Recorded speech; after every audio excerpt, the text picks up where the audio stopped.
9h. Merci d'écouter Europe 1. Il est 6h. Europe Matin. Thierry Dagiral. À la une de l'actualité, coup de chaud sur le prix des fruits et légumes, tomates, nectarines ou encore pastèques n'ont jamais été aussi chers. L'augmentation atteint parfois 40%. Reportage sur un marché parisien dès le début de ce journal. Il est le symbole de la lutte contre les incendies. Le Canadair, l'Europe annonce l'achat de 22 bombardiers d'eau. 2 appareils viendront renforcer la flotte aérienne française. Dans ce journal, un accord trouvé à Bruxelles pour répondre à la pénurie de gaz russe. Les États s'engagent à réduire leur consommation de 15% jusqu'en mars 2023. Accord aussitôt dénoncé par la Hongrie. Une crise de l'énergie qui provoque une flambée des cours. Le secteur du nautisme souffre de l'envol des prix du carburant et doit s'adapter. Et puis bien sûr, France-Allemagne ce soir, 21h, demi-finale du championnat d'Europe féminin de football. On en parle dans le journal des sports à 6h10 dans la prochaine demi-heure sur Europe 1. 6h15, le journal des sports donc de Johan Tritz. 6h20, l'innovation d'Anissé Mbida. Et puis à 6h23, la partition d'Omblin Roche ce matin, Yves Montand. Europe 1. Europe Matin, première édition présentée par Christophe Lamar. Bonjour Christophe. Bonjour Thierry, bonjour à tous. Si vous avez l'habitude de faire les marchés, vous l'avez constaté vous-même, le prix des fruits et légumes atteint des sommets, 20% de hausse pour les tomates ou les haricots verts. Il ne s'agit que d'une moyenne, une inflation persistante qui finit par rogner le pouvoir d'achat des ménages et provoque le dépit, voire la colère des consommateurs. C'est ce qu'a constaté Charlotte Barrican sur un marché parisien. Reportage. Vous voulez pas les pastèques, mademoiselle ? Haricots verts, melons ou tomates, sur ce marché parisien, le prix des fruits et des légumes flambe et les habitués s'en rendent bien compte, comme Daniel, retraité. Moi maintenant, j'ai le temps de faire tous les marchés. Je vois que les prix sont vraiment exorbitants. Alors on fera attention. D'après l'étude de l'association de consommateurs Famille Rurale, en juin 2022, une famille de 2 adultes et de 2 enfants a dû dépenser entre 107 et 198 euros en fruits et légumes, ce qui représente entre 8 et 16% d'un SMIC net mensuel, de quoi en mettre certains en colère. Ici en France, acheter les fruits et les légumes, ça veut dire qu'il faut aller d'abord vider la banque et après venir acheter. Les produits les plus touchés par la flambée des prix, la pastèque, cet incontournable de l'été, affiche un prix en hausse de 40%. Et côté légumes, les poivrons verts, plus 37% par rapport à 2021. De quoi agacer aussi les commerçants. Il y a beaucoup de marchandises maintenant, à cause du transport et tout ça. C'est trop dire pour tout le monde maintenant. Et pour aider les familles à plus petit budget, l'association Famille Rurale demande une aide spécifique au gouvernement de 60 euros par mois et par personne. Un reportage sur un marché parisien signé Charlotte Barrican. La lutte contre les incendies à présent qui se joue dans les airs. L'Europe va passer commande de 22 Canadair. Et cette lutte contre les incendies, ce sera l'objet d'un dossier complet dans le journal de 8h. On vous révélera en exclusivité le coût financier de l'intervention des pompiers en Gironde au plus fort de la crise entre le 14 et le 23 juillet. Les Canadair d'ailleurs symbolisent ce combat contre le feu qui touche une partie des forêts européennes. Bruxelles annonce l'achat de 22 bombardiers d'eau, dont 2 pour la France. Pourquoi une telle commande, Geoffrey Branger ? Eh bien, pour relancer la ligne de production de l'entreprise aéronautique canadienne De Havilland. Depuis presque 10 ans, l'avionneur ne construisait plus de Canadair, faute de commandes. Mais aujourd'hui, avec les incendies qui, rien que pour cette année, ont déjà détruit près de 550 000 hectares en Europe, la situation a bien changé et de nombreux pays veulent agrandir leur flotte. La Croatie, l'Espagne, la Grèce, l'Italie, le Portugal et donc la France. Aujourd'hui, il n'y a que De Havilland qui propose des Canadair que l'on sait utiliser et très fiables. On ne peut acheter que le dernier modèle, le DHC 515, capable de déverser 6000 litres d'eau en 12 secondes et d'effectuer 25 largages par heure. Des performances qui ont un prix, 50 millions d'euros, soit pratiquement le prix de 2 luxueux jets privés de type Falcon. Ce qui se paie, c'est cette capacité unique pour un avion à aller taper l'eau à 160 km/h. À cette vitesse, c'est comme toucher du béton. L'appareil n'a pas encore obtenu sa certification pour être commercialisé. L'avionneur entend bien l'obtenir d'ici 2025 pour que les Canadair soient livrés entre 2026 et 2029.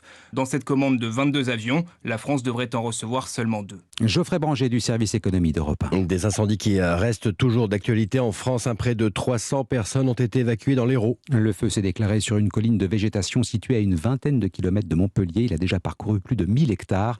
Les gendarmes ont fait évacuer le village d'Omla et confiné les habitants de Saint-Paul et Valmal. Aucun blessé à déplorer. La piste criminelle est privilégiée. Et puis en Gironde, les incendies de la Teste de Buch et l'Andiras sont sous contrôle, mais toujours pas éteint. Et cela prendra encore plusieurs semaines. L'accès au massif brûlé reste d'ailleurs interdit. Réouverture en revanche de la dune du Pilat aujourd'hui aux promeneurs, mais sous conditions strictes. Interdiction par exemple de s'aventurer sur les versants endommagés par le feu. Europe 1, 6h05, l'Europe adopte un plan énergétique pour répondre au chantage russe sur le gaz. Les négociations n'ont pas été simples, mais le Conseil européen valide finalement 2 principes. Réduction de 15% de la consommation de gaz pour chaque pays et principe de solidarité envers les plus dépendants comme l'Allemagne. L'Europe affiche sa solidarité. L'automne et l'hiver prochains feront office de test. On voit ça avec vous, Laura van der Berg, bonjour. Bonjour. Correspondante d'Europe 1 à Bruxelles, le sujet menacé de diviser les Européens, l'accord prévoit tout de même quelques exceptions. Certains pays pourront s'affranchir de la règle. Oui, parce que les 27 n'ont pas tous la même consommation de gaz russe. Avec ce nouvel accord, des pays peuvent donc être exemptés de ces réductions obligatoires. Exemple, si le réseau de gaz d'un pays n'est pas interconnecté avec un voisin européen, car même s'il économisait, il ne pourrait pas en faire profiter le reste de l'Union. C'est le cas des États insulaires comme Malte, l'Irlande ou encore Chypre. Même situation pour celui dont le réseau électrique n'est pas synchronisé avec celui du reste de l'Europe et qui a besoin de gaz pour produire son électricité. Cela concerne notamment les pays baltes. L'objectif reste d'aider les pays les plus dépendants, c'est ce qu'a souligné le ministre tchèque de l'énergie, dont le pays assure la présidence tournante de l'Union. Vladimir Poutine n'a une fois de plus pas réussi à diviser l'Union européenne. La décision d'aujourd'hui garantit que nous n'aurons pas à faire face à des conséquences dramatiques en hiver, notamment la pénurie d'essence ou la flambée des prix. Les pays devront rendre compte à la Commission de l'avancement de leurs mesures de réduction, mais ils sont libres de les choisir pour atteindre cet objectif. Seule condition, les ménages doivent être les moins impactés possibles. Objectif, économiser 30 milliards de mètres cubes de gaz en cas d'hiver normal et 45 milliards en cas d'hiver long et rude. Laura van der Berg. À présent, l'inquiétude des médecins face à l'insécurité. Ils sont de plus en plus la cible d'agressions. Qu'elles soient physiques ou verbales, elles sont en hausse par rapport à 2020. Un peu plus d'1 millier l'an dernier selon le Conseil de l'Ordre. La moitié se produisent en centre-ville et concernent les généralistes dans une large majorité. Problème, ils sont trop peu nombreux à porter plainte. Un regret pour Jean-Jacques Avran. Il est coordinateur de l'Observatoire sur la sécurité des médecins. 68% des médecins, malgré une agression verbale, ne portent pas plainte. 36% des médecins qui ont subi une agression physique ne portent pas plainte. Ne rien faire, ne rien dire, c'est certainement permettre à ce que cette insécurité perdure et même augmente. Nous les encourageons à la fois à porter plainte et à la fois à nous informer, à nous communiquer la copie de leur plainte. Dans chaque conseil départemental, il y a des médecins qui sont des références sécurité qui vont leur donner des conseils. Nous pouvons, et nous le faisons souvent, accompagner le médecin dans sa plainte en se portant partie civile à ses côtés, et cela afin d'arrêter cette insécurité et de faire prendre conscience à nos partenaires qu'il faut absolument que les actions concrètes aient lieu en permanence. Jean-Jacques Avran, membre du Conseil de l'Ordre et coordinateur de l'Observatoire sur la sécurité des médecins, il répondait à Thibaut Hu. Christophe, mauvaise nouvelle des étoiles. La Russie va se retirer de la Station spatiale internationale. Oui, c'est le nouveau patron de l'agence spatiale russe qui l'a annoncé. Moscou mettra un terme à sa participation au sein de l'ISS après 2024. Ce modèle de coopération internationale vit-il ces dernières heures? Ce n'est pas si sûr. La NASA affirme n'avoir reçu aucune information dans ce sens. Lors d'Autriche, si les Russes se retirent, qu'est-ce que cela implique concrètement? La Russie annonce qu'elle se retirera de la Station spatiale internationale dans 2 ans pour pouvoir créer et utiliser à partir de ce moment-là sa propre station spatiale. Mais c'est impossible, disent les experts, de créer une station spatiale en 2 ou 3 ans. Il faudrait une dizaine d'années. En faisant cette annonce, la Russie veut déstabiliser les Occidentaux. L'ISS ne pourrait en effet pas fonctionner de la même manière qu'aujourd'hui sans les Russes. Les États-Unis et la Russie sont ceux qui investissent le plus financièrement dans cette structure. La coopération entre Russes et Occidentaux dans le domaine spatial a déjà été plombée par l'offensive en Ukraine. Le nouveau patron de l'agence spatiale russe qui vient d'être nommé il y a quelques jours dit aussi que la Russie doit se concentrer sur ses propres services spatiaux. En cela, il a raison. Malgré des fusées Soyouz historiques et très fiables, le pays doit faire face à la concurrence de la société américaine SpaceX et doit rattraper son retard par rapport aux autres pays dans la fabrication de satellites de navigation, de communication et dans la transmission de données. Laure d'Autriche, spécialiste des questions spatiales à Europe 1. Alors parlons bien sûr des vacances. Les vacances, c'est aussi l'occasion de découvrir les sports nautiques, mais pas à n'importe quel prix. L'inflation oblige le secteur à s'adapter. Une balade en bateau, une petite croisière d'une heure ou une leçon de ski nautique, autant d'activités dont les coûts ont tendance à exploser. Le coupable est tout trouvé, le carburant dont les prix flambent. Eh bien, les professionnels cherchent la parade. Explication Alexandra Gégy.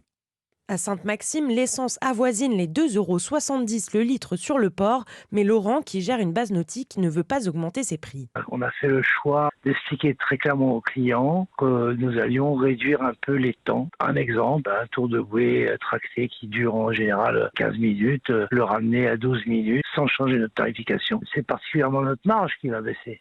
Minimum 30%, ce qui est énorme en fait. Pour limiter la casse, ce gérant met aussi en avant des activités non motorisées comme le paddle, le kayak ou le pédalo. Mais pour d'autres professionnels qui ne diversifient pas leur activité, pas d'autre choix que d'augmenter les prix. C'est le cas de Jérémy, il organise des sorties de pêche sur le littoral de Saint-Jean-de-Luz. Le prix du gasoil, il a doublé par rapport à l'année dernière et j'ai pas pu doubler la prestation du client. Évidemment, il y a des gens qui travaillent toute une année pour se faire une partie de pêche. Je peux pas leur demander de doubler le prix pour absorber la consommation de mon bateau.